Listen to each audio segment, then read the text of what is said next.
At paalala po mga kapuso, sa darating na Lunes na Abril 16 ang deadline para sa pag-aay ng income tax return o ITR. Pero ang ilan natin mga kababayan dumadaing, dagdag pa raw sa kanilang gastusin ng pagbabayad ng buwis. Nakatutok si Isay Reyes. Ngayong malapit na naman ang deadline ng filing ng income tax return, paalala ng BIR, lahat ng kumikita, maliit man o malaki, dapat mag-file nito.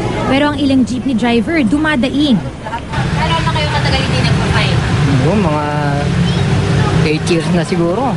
Ito, hindi ka naman, driver ka lang naman, hindi ka naman kumikita ng araw-araw eh. Pareho ang himutok ng ilang may maliliit na negosyo. Katulad sa bahay namin, kung marami anak mo, magpapile ka pa ng tax. Kulang pa nga sa akin kita.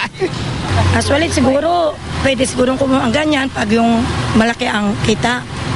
At tulad lamang namin, kaliit lang kita namin. Pwede ba kami kumuha ng tax ng ganyan? Hindi na siguro. Pero kahit na mahirap, ang iba pinipili pa rin sumunod sa batas. Kung yun po yung karapat dapat sa ating gobyerno, di susunod po kami sa inyong mga alagad doon.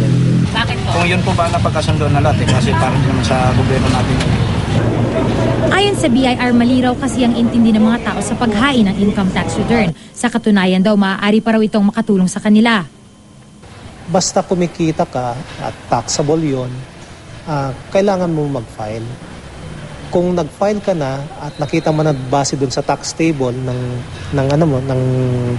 tax return natin at nakita natin na wala ka naman dapat bayaran, mag-file ka lang. Hindi ibig sabihin na maliit na ang kinikita nyo, pinagbabayad pa namin kayo ng tax. Depende yan. Sa mga panahong darating, kailangan din nating magsumite o mag-produce ng ITR sa mga taong o mga institusyon na nagre-require na kailangan nyo magharap ng kopya ng inyong income tax return. Sa ganung sitwasyon, kaso, may magagamit kayo. Mayroong makikitang tax table sa bagong Form 1701 ng BIR para sa ITR. Ito ang magsisilbing guide para malaman kung magkano ang kailangan bayaran. Mayroon ding mga BIR personnel na handang tumulong sa mga nahihirapang mag-compute ng kanilang buwis. Pwede rin i-download ang mga form sa website ng BIR. Ngayong araw, nagsisimula ng dumami ang mga nagpa-file ng income tax sa BIR. Hindi na magkakaroon ng lunch break ang mga taga-BIR para tanggapin ang mga ITR at maging mas mabilis ang pagproseso.